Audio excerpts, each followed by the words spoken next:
Hi,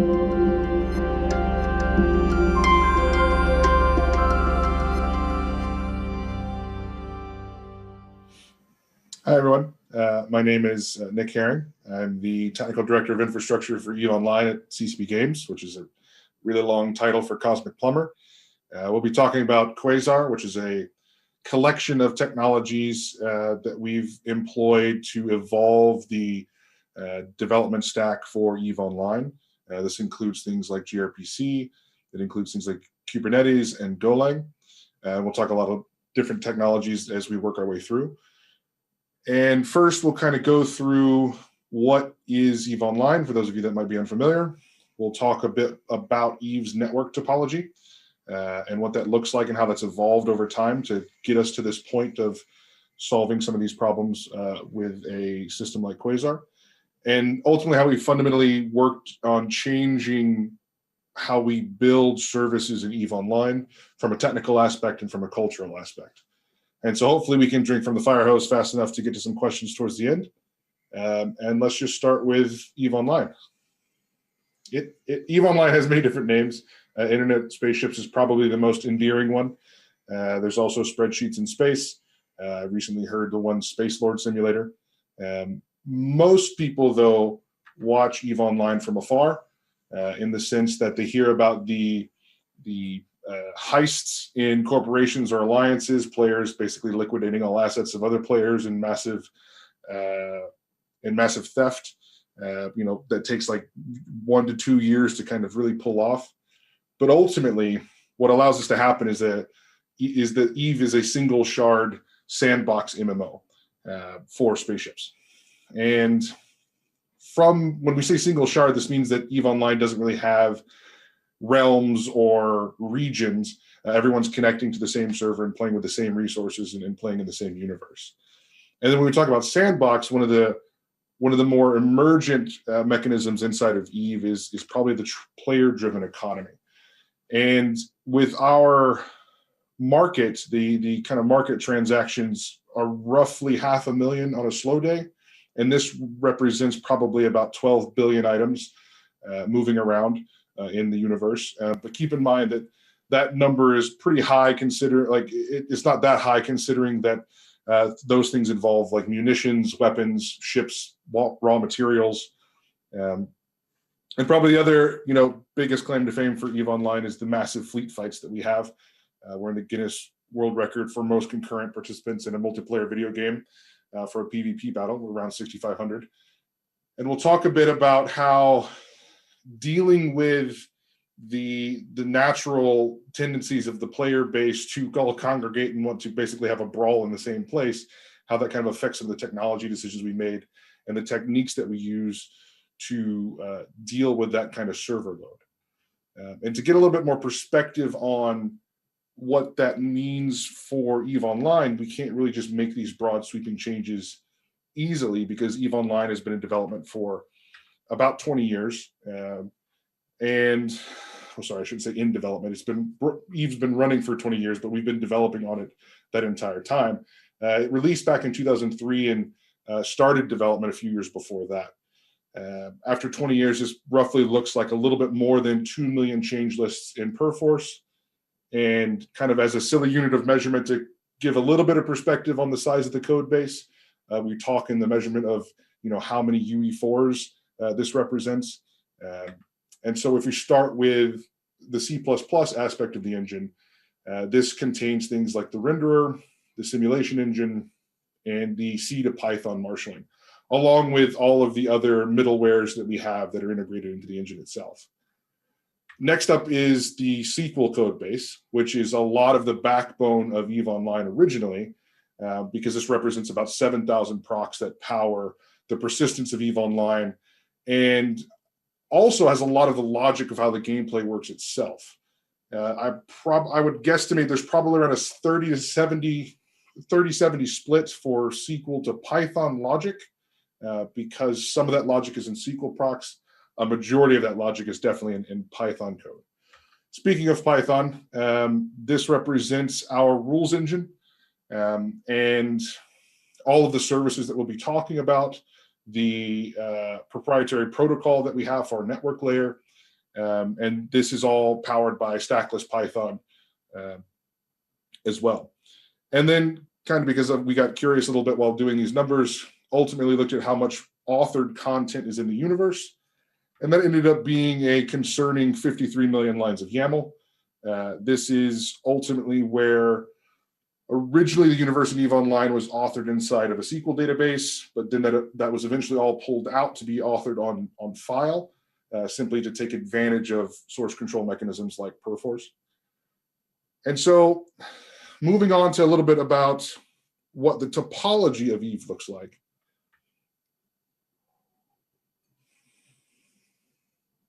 So in the beginning, it was deceptively simple, EVE Online. There was basically a data center, an MSSQL database, what we call soul nodes, which in any modern clustered service, these are just basically worker nodes that can take on whatever workloads they need to take on. In our case, soul nodes naturally started spreading out across things like character information services or alliance services or corporation services in the game. That could also cover regional markets as well, depending on how much load was needed and how much processing was needed for each of those groupings of services. Another example of that is we have our main trade hub solar system in the universe, which has a dedicated soul node to it because it needs all of the single logical processor that it's using to process all the Python. And all of these souls are then interconnected to one another, which gives it the property of being a single hop mesh network, which is very advantageous in the early stages of figuring out, how would you load balance, how do you route information and traffic that way. But ultimately, it's a quadratic problem of resource management, where the more we scale horizontally, the more RAM and CPU processing we need because of that guaranteed one hop mesh network. Now, we also have proxies, which are basically the same as the souls. It's this exact same code, actually. But these are more for workloads that are slightly different in the sense that they're handling all of the desktop client connections. And those connections are more about making sure that we can deal with the tens of thousands of connections coming into the cluster and not affect the kind of premium that we have on CPU inside the cluster. And the proxies differ slightly from the soul nodes in the sense that the proxies don't connect to all of the proxies, but they do connect to all of their soul nodes. So we still have a scaling ceiling to deal with, but it's not as exaggerated as the soul node scaling themselves.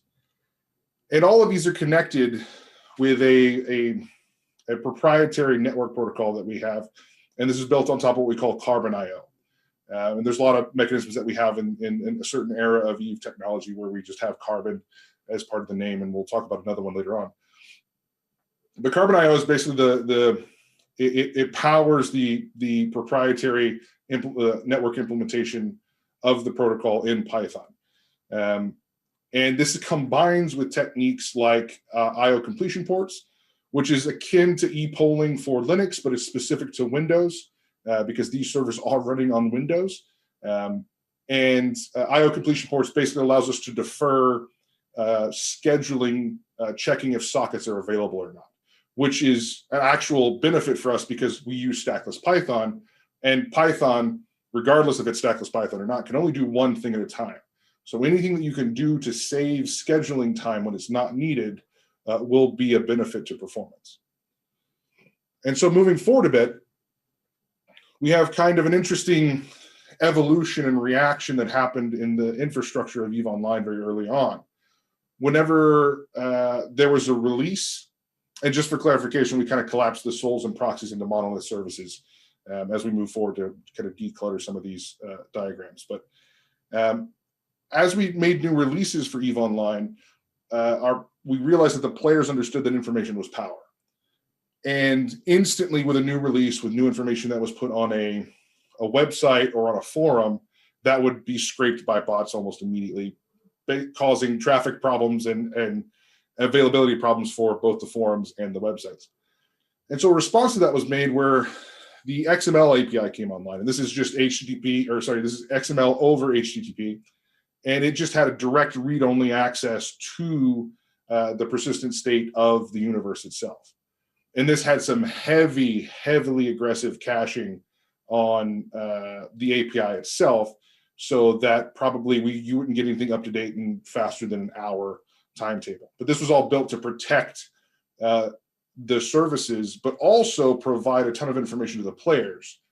And this part gets a little bit more interesting because the players started building on paradigms that we didn't even have names for yet, even as a gaming industry. This was well before the advent of mobile gaming and those kind of things. And players started using these APIs to build appointment mechanisms to remind them to go back into the game and either update some information that they had or some jobs that they had running in the game, or update their skill plan or skill queue and what they needed in that skill queue. And so this kind of established one of the primary retention factors of EVE Online very, very early on, where the community would start augmenting the actual capabilities of EVE Online as it was growing.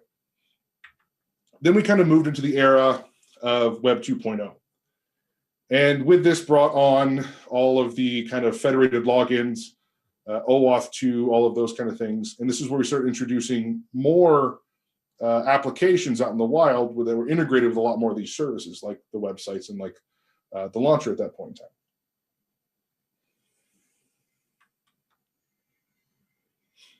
Then ultimately, the service area grows a bit more.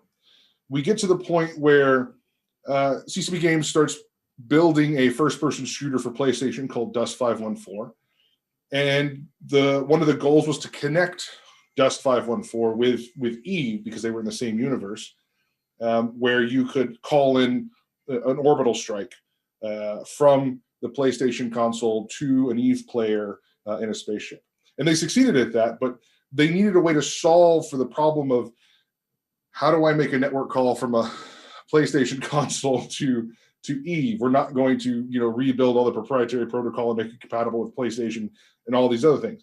And so what ended up happening was they built a RESTful interface, Carbon REST, so we called it CREST for short.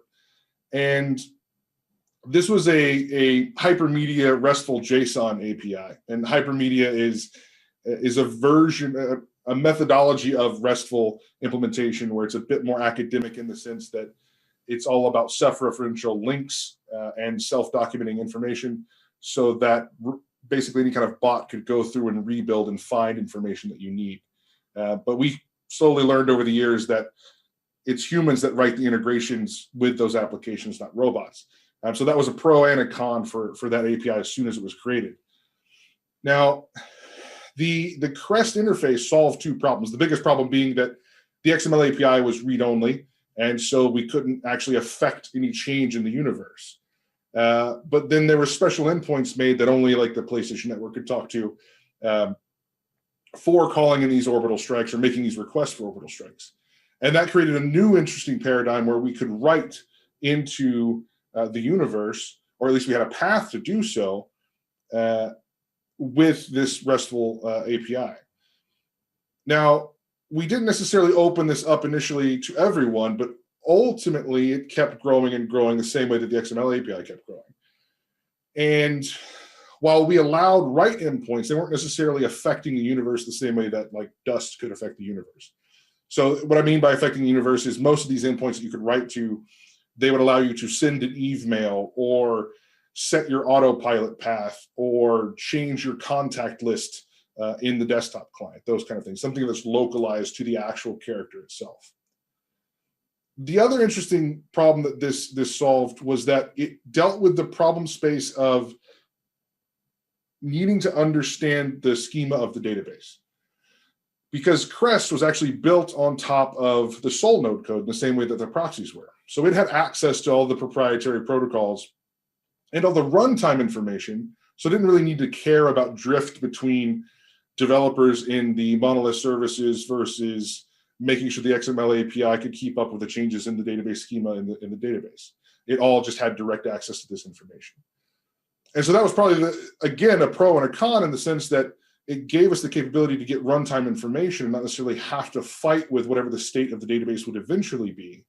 But at the same time, it put all the constraints on us again for that monolithic environment and those points in time where we can't really get performance or scale out for that for those nodes in particular.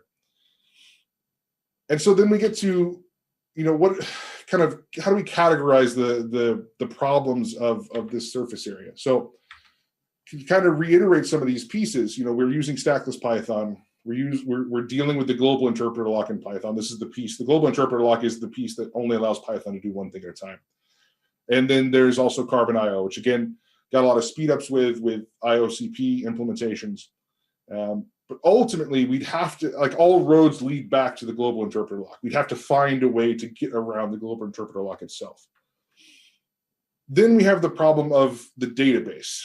The fact that every data model, every bit of information, everything about the universe is in a singular database. And this limits what we can change moving forward. It limits how we can, the agility that we have in making bigger changes in that database, because ultimately everything is shared. And we'll get into some other things that reinforce this as well. From a maintenance perspective, we had a problem around deployment. So EVE Online goes down every day at 11 UTC and probably reboots in a little under a minute. During that time, it's doing a lot of housekeeping work. A lot of that we've kind of taken out, so the housekeeping isn't needed. But we still have a bigger problem to solve with recycling RAM and cleaning out basically what the cluster was doing during the 24 or the 23-hour run, I should say. And this really affects agility, because even though we have that auto reboot to deploy, we have to take advantage of that time period to deploy any changes. And that means that many different teams have to come online to then prep make sure the builds for that is good, prep the changes, deploy those changes, and all of that has to be coordinated and synchronized. There's not a lot of agility for a team that wants to make a change in the universe quickly. There's basically a 23-hour turnaround to make a change to the server. And ultimately, all of these kind of things lead to uniform criticality. And this is kind of present in the database, where if you have a database table that's causing a problem for the database, it doesn't matter how insignificant that feature is, it's a problem for everyone. It's the same with, if we have a problem with Eve Mail, that we should be able to turn that off. But ultimately, if it causes a bigger problem for the cluster, it could cascade through the cluster, bringing the entire cluster down, which makes it the same criticality as the space simulation. And that doesn't necessarily make sense and doesn't really allow developers to move quickly and iterate on those services themselves. And then there's ultimately problems around the development process. So again, with the database kind of highlights this as well, where there's really no domain boundaries. And this gets into a place where we were seeing that, while there was a user domain and a character domain and how all of these pieces were built, all of those principles were there, but over time, you combine that with the fact that there's a single database, that there's a monolithic code base, and my personal opinion that there's also introduced a dynamically typed language. You combine all three of those, and over time, everything slowly starts to weld itself together, unless you're incredibly vigilant at that. But the amount of developers that have been through CCP, it's inevitable that some of that will eventually slip through, and you will then get this momentum that you can't really stop. This also gets into data ownership. The fact that we talked about, if you wanted to make a change to the user table and how that worked, it became difficult to do so because everyone owned the data in the database and no one owned the data in the database. So any broad, sweeping, major changes were incredibly difficult to achieve and very laborious to get to the point of understanding what the effect of those changes would actually be. And all of this kind of rolls into cognitive load for the developer.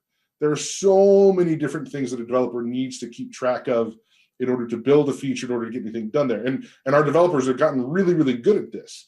The side effect of that is that it occupies so much of the work that they're doing, they can't remotely think about what would happen if they try to do something outside the box or differently to how we've been doing it for the last 20 years.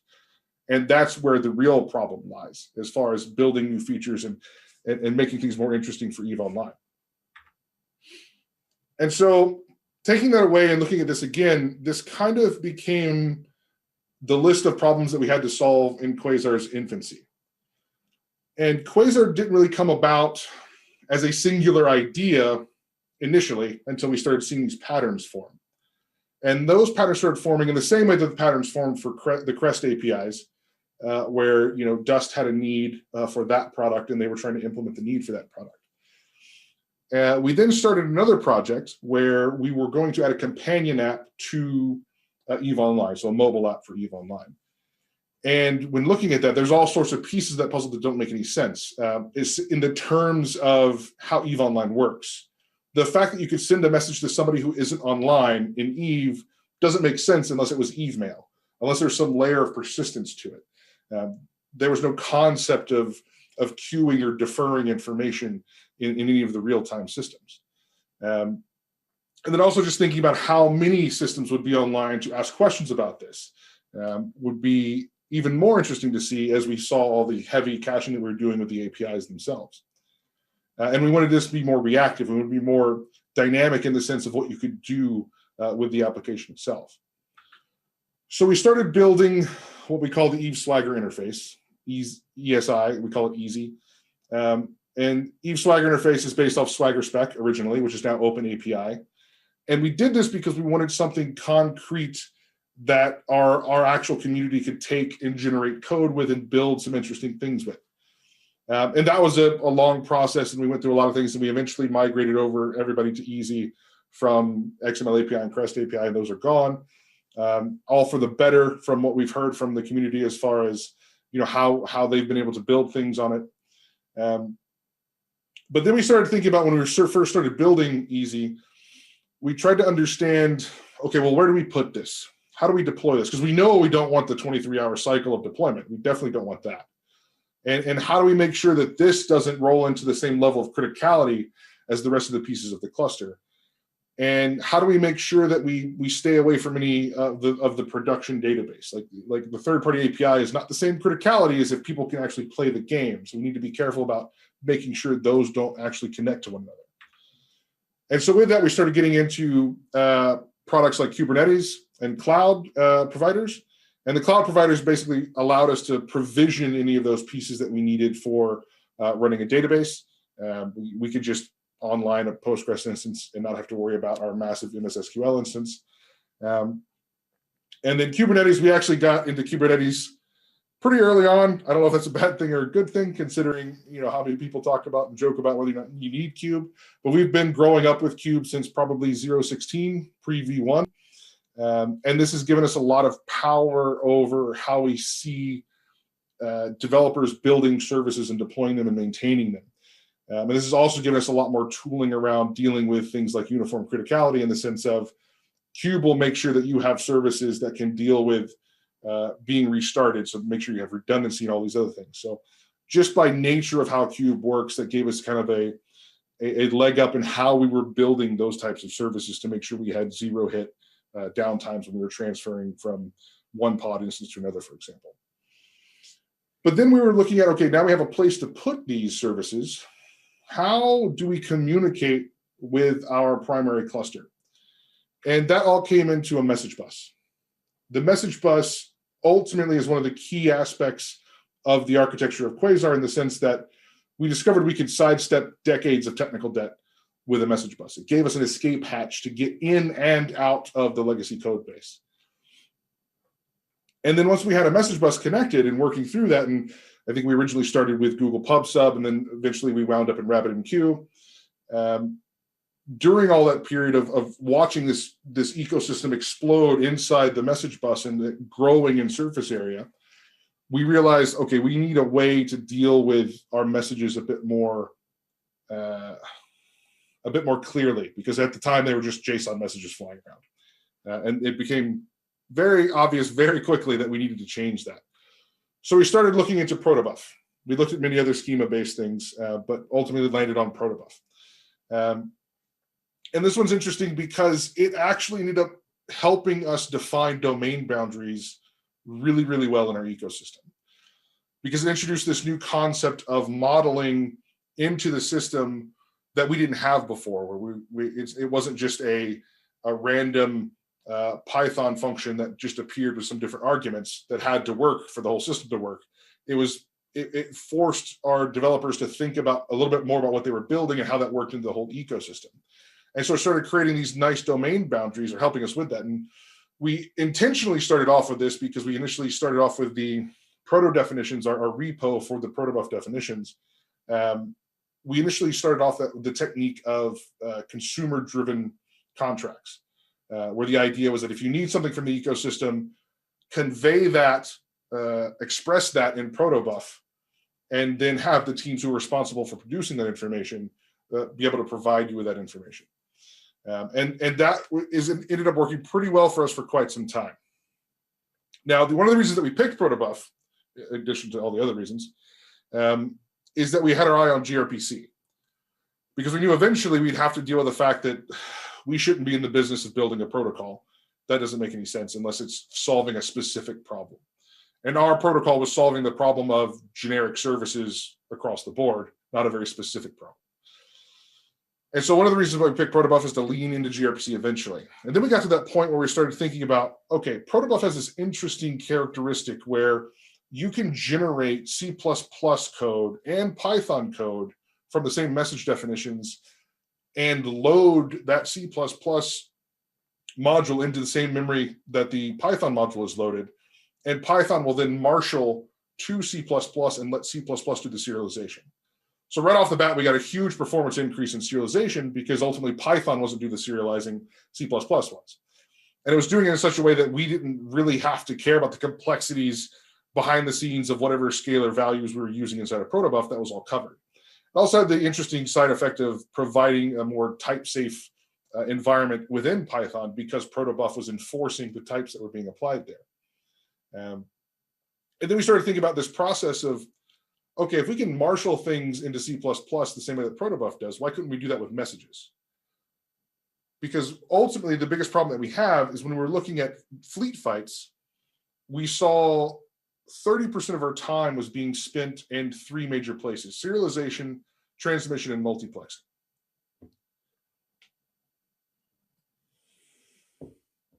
And so serialization, pretty obvious.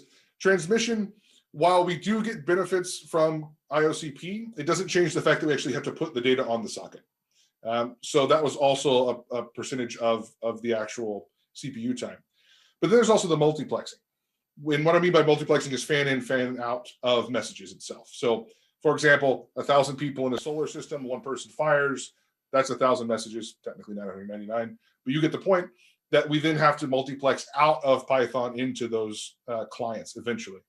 And so we realized that with the message bus, we got that for free, ultimately because that's the point of message buses. They knew how to do routing and fan out. All those were kind of built in. So ultimately, with the domain boundaries that we had set up and the modeling that we had set up, usage of the message bus became kind of second nature to achieve what we were already doing in our own proprietary systems. But then we started looking at the serialization and the transmission part. So even though we got faster serialization, it still meant that we had to spend time within the global interpreter lock to wait for C++ to give us that information back. And so what we started toying around with was the idea of, okay, what if we had an actual thread beside the main Python thread?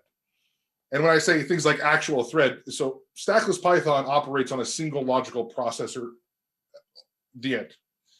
And I don't mean core, I mean single logical processor. And so we have a very finite amount of CPU that we can actually use there, which it might be gobbled up by these three things that we were talking about: scheduling, and then actual, rules engines or any other simulation pieces that may need to be translated into Python.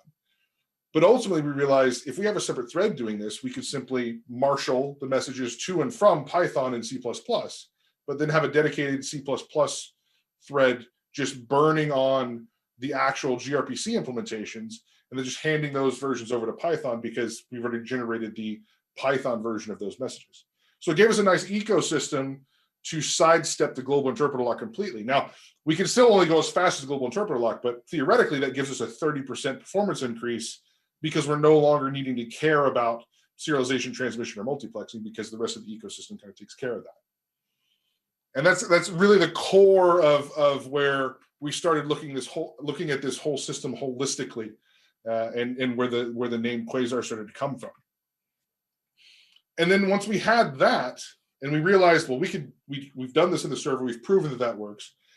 And then, well, we can do that for the client as well. Like that's just a different domain we need to model, but we can do that for the client as well. Once we got to that point, we realized we could build domain services. And we're specifically not saying microservices because that gets tricky. Ultimately, domain services being, this service is responsible for anything you could do with a user. This service is responsible for anything you could do with skills or a corporation or the market, for example. But once we saw this, it became a bit more interesting to reason about where we got to currently with Quasar.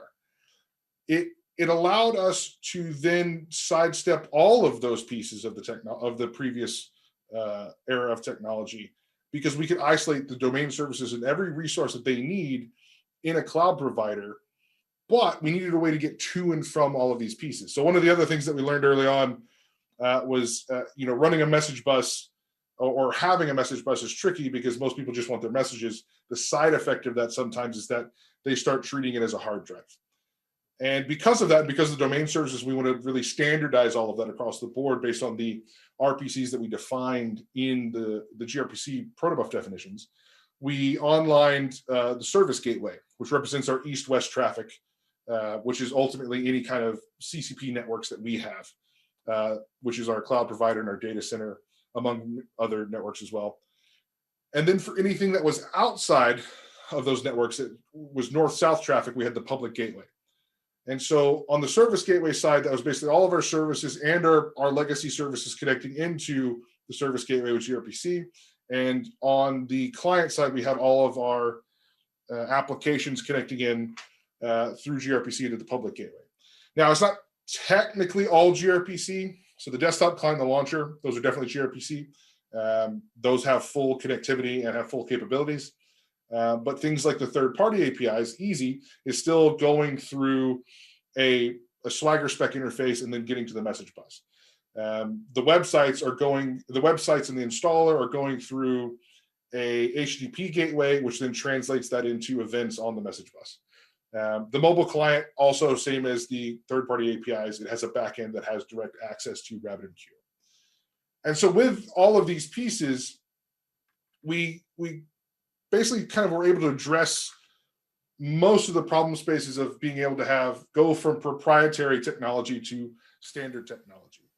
And this includes protobuf, gRPC, Cube, Postgres, RabbitMQ, AMQP protocols, all these different things that we have access to now. And again, to reiterate, this was a message bus ecosystem. So it allowed us to add and remove pieces without really needing to reconfigure any other pieces of the ecosystem, which was very important for us at the beginning because we didn't really know how this was all going to play out. And then also the ubiquitous language of the ecosystem. So protobuf provide us a way to express how the ecosystem should interact with one another without being tied to implementation details. And that's a very powerful capability because it allowed us to then think about, okay, what does this really need to do? And it allowed us to push more into our pre-production processes and get people to the place where they understood exactly what they're building and then understood exactly what they needed to build, and the how came later as far as the details of the implementation. And then again, domain services. The domain services here allowed us to build a lot of different pieces in isolation to get rid of that uniform criticality, to allow people to iterate at their own speeds. That was a very important part of this. We had teams who recently released features the day before the release of the feature. Hey, we forgot to deploy this. No problem, do it now. And that was, they're done. They just did that.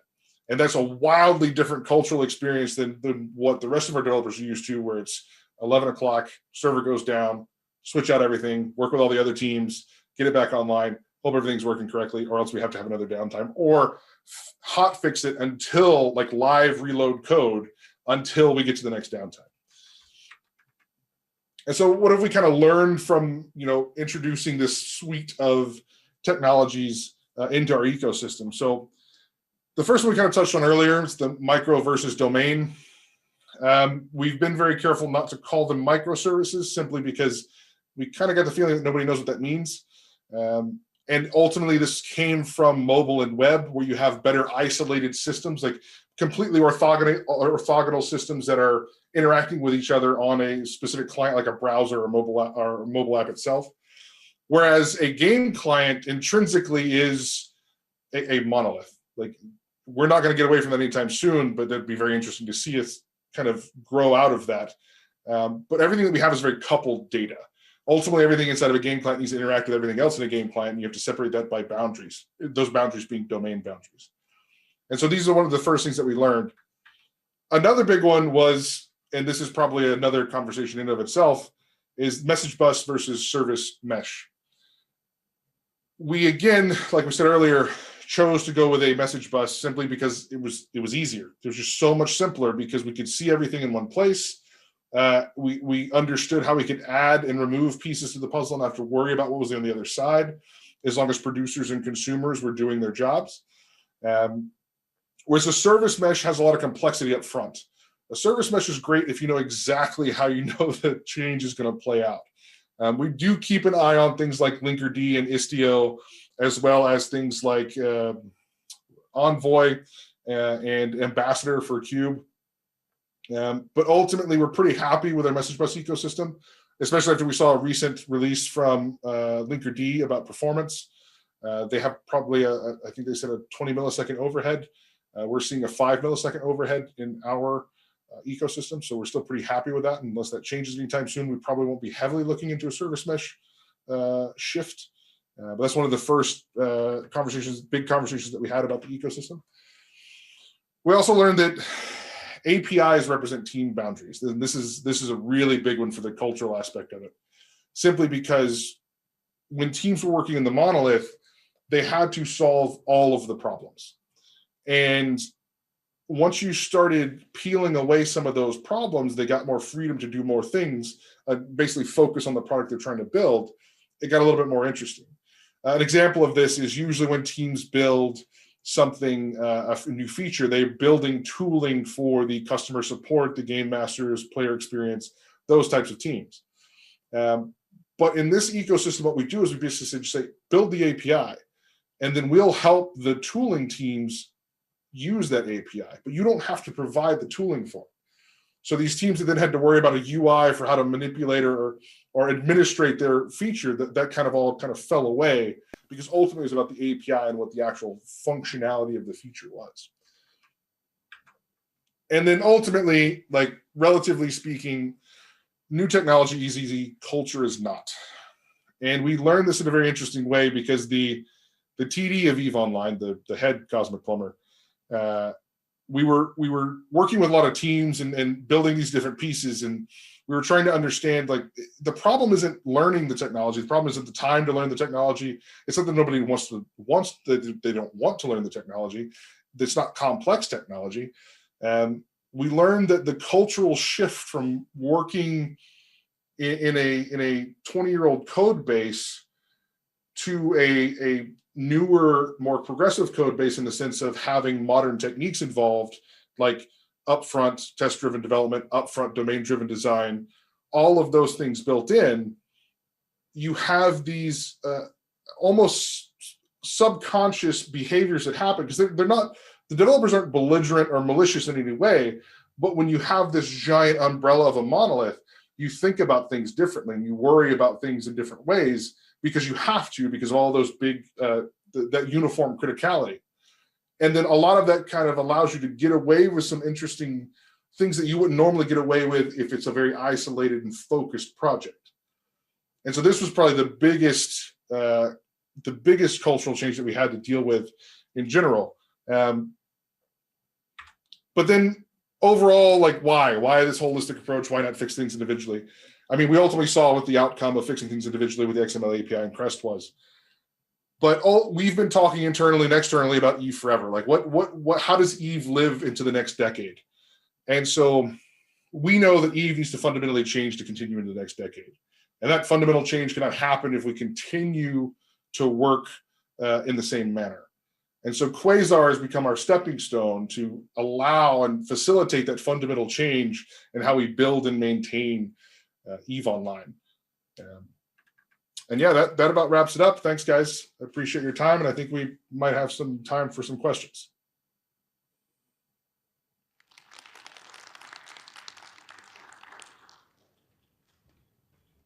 All right. Thank you very much, Nick. If anybody has any questions, there are 2 mics. You're welcome to form lines. We will just swap back and forth.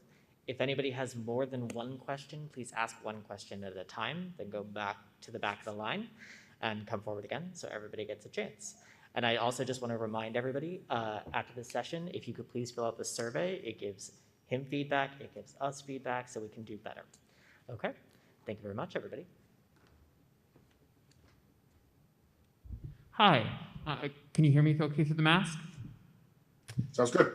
So you're talking about this shift between culture. We're working with like a 20-year-old code base and how it was the hardest thing to change.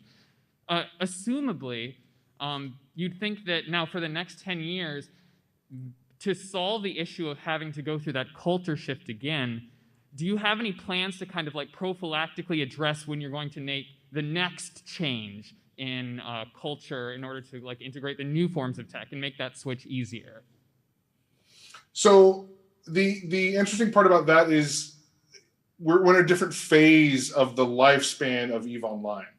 So a lot of EVE Online originally had a lot of great principles in it. Like if you look at the core structure of EVE Online at the code base, it is service oriented architecture, which is just an old school term for microservices, really. And all of those things are there, but the problem is that in those critical moments where Eve had to make it work in the early stages of its life, that just kind of piled on and piled on and piled on. And then, of course, there's evolutions of a company's lifespan and how a product lives through that.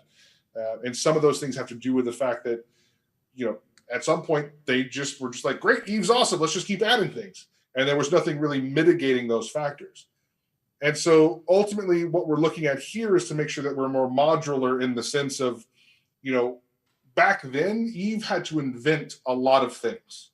They had to invent Carbon IO in order to make things work the way they want. Like things like raft protocols, gRPC, none of that existed. Like the concept of orchestration and routing at that complexity level didn't really exist in a real-time system.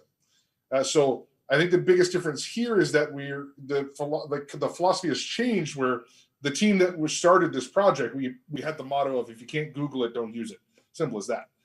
And so we stuck with that, and that's kind of what we're hoping helps keep us on track moving into the future of what we should be inventing are only things that are unique to our product, not the rest of the technology stack that the rest of the world is already using. Awesome, thank you.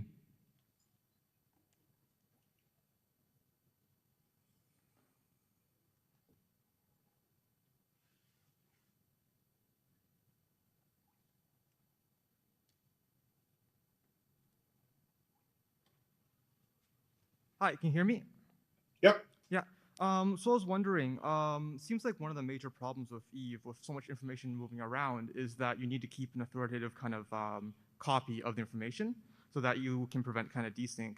Was that kept up mostly by the kind of a single Python thread, or is there other measures you took? So in the original cluster, there was a concept of a session, and that session could move from node to node. And whether or not that session was up to date, who knows? You could only know that for certain if you knew you had an active connection to the same desktop client. And so there was this authoritative state that moved around in the sense of having quick access, not necessarily for being authoritative. That's the interesting part. You could always figure out what the actual authoritative information was. That was easy inside of the Eve cluster. It was the expense that came at. That function call, that DB dip, whatever that might be, that was expensive in the ecosystem of stackless Python. In Quasar, that's still there, but it manifested itself differently. It was interesting going through this process again and kind of working with some of the original devs like Hilmar, our CEO, who built some of the original pieces, and talking with him about like, well, why do these things exist, and kind of running into those same kind of problems like as a session. But inside of Quasar, it's taken on a more modern approach that you mostly see with things like headers in an HTTP ecosystem, where that's the authoritative information. You can't really, if you've ever done anything with like AWS and their they're off protocol. They basically sign those headers so they can't be touched. And if they are, then you know they're wrong. So those paradigms still exist and move over. They just manifest slightly differently. Okay, I see. Thank you.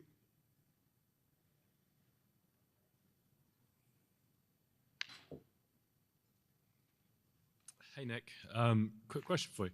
So is there a class of problems that the changes you recently made are still maybe not addressing, to do with sort of the challenges you were talking about earlier with schema changes in the database and how, you know, that kind of transpires? And is there still a sort of issue with agility and how fast you can move around the persistence layer? Yeah, so one of the things that kind of caught us off guard was when we talked about the 53 million lines of YAML. That's where everything is authored. And we use Perforce as a runtime versioning mechanism for that. And what we didn't really think about was that only solved half the problem. Sorry, the authoring time versioning, I should say. There is no runtime versioning, and that's where the problem lies. And so what we saw developers do initially is that they're like, oh, we just need to send these YAML files everywhere. And we're like, you're not sending 53 million lines of YAML everywhere. That's not going to happen. And so that's probably one of the blind sides that we had in this ecosystem, where then we kind of had to just kind of throw that mentality away and say, hey, you own your data store. How do you want to author your data? How do you want to promote your data? How do you want to version your data if you even need to version it? And so that's one of the things that we're still working with teams on to see how that really manifests in a useful, like more generic pattern, so to speak. Brilliant. Really interesting talk. Thank you. Thank you.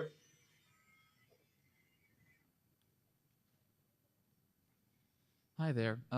Earlier you mentioned that if you have, say, 1,000 people in one system and one person shoots, you get 999 redundant messages. It seems, redundant to have that many messages. So by what system do you sort of trim that down to more reasonable size, or do you just deal with all 1,000 of them? That's tricky. So those messages aren't necessarily redundant because all clients probably need to see that happened. So EVE Online is interesting in the sense that there's no wall blocking the corners. Like you can't do all the old school MMO tricks of making the town hall have these indented entrances, and so people can't see everyone on the outside, everyone on the inside can't see everyone on the outside, vice versa, right? So you're in space. There's no occlusion. So everyone is relevant all the time in a space battle. So the bigger problem is actually worse than that. So on top of the 999 that we need to send out, that we know we need to send out, there might be parts of the object graph that might be unique to certain subsets of those entities. Because, for example, the one part of relevancy that we do have is whether or not you're cloaked. If you're cloaked in a ship, you're in a whole different chain of information that gets pushed out to the clients. Because ultimately, no one else knows you're cloaked, but that means you're getting separate information based on that. Because ultimately, we can't leak any other data that's relevant to you, because then people know you're there. And that kind of defeats the whole point of cloaking. But more of the espionage stuff we've been looking more into is how we can provide a less than perfect intel for EVE Online. But ultimately, I think that the things that we're trying to combat there, and that's one of the next big things that we want to do with Quasar, send simulation data over Quasar to actually achieve the goal of getting rid of that multiplexing problem. But it also kind of highlights a lot of the I've called them barnacles on the network protocol, where they're developers just like, hey, I just need to send like this effect is going, and there's a simulation frame flying by, I'm going to put it on that. And it makes it really difficult to formalize those messages. So the bigger problem that we have right now is how do we formalize the domain boundaries within the simulation frames versus any of the extra gameplay logic that's added onto it, like if a light's blinking on a ship or the turrets are facing this way as opposed to that way, like those kind of things. Did that answer your question? Yeah, I'd say yeah. Thank you. Yeah, thanks.